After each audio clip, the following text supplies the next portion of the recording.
kitchen! For today's recipe, gagawa tayo ng minatamis na langka.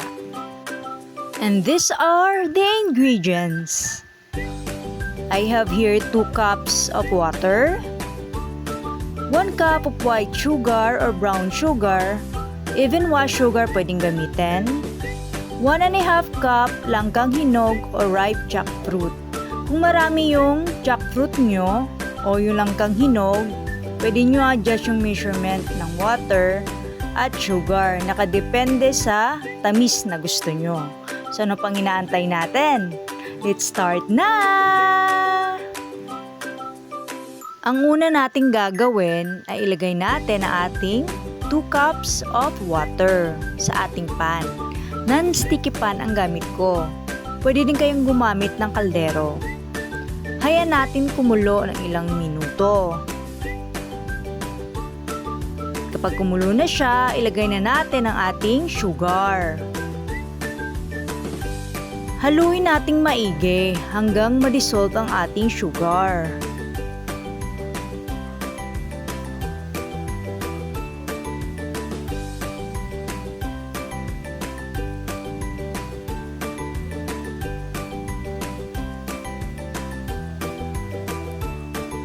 Kapag natunaw na ang ating sugar, pakuluin natin ulit ang ating mixture.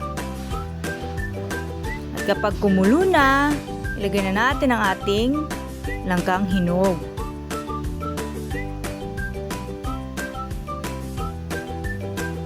Haluin natin once at a time para hindi naman madurog ang ating langka.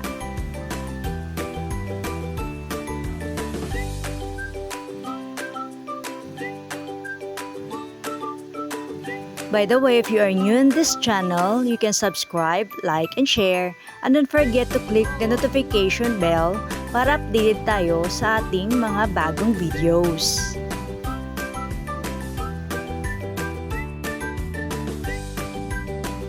Continue lang po sa paghalo hanggat maging caramelize ang ating sugar.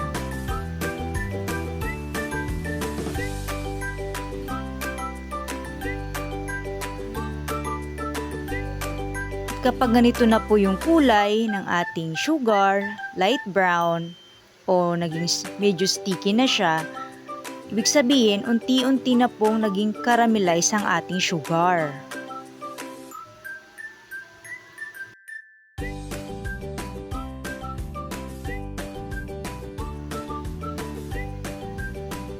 Ayan, caramelize na po siya.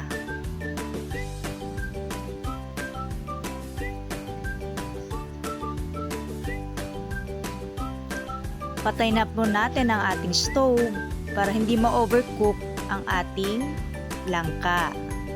Minatamis na langka. At para hindi rin ma-drain yung syrup niya.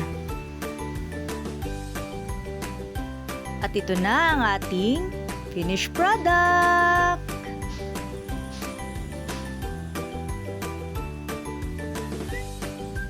Thanks for watching!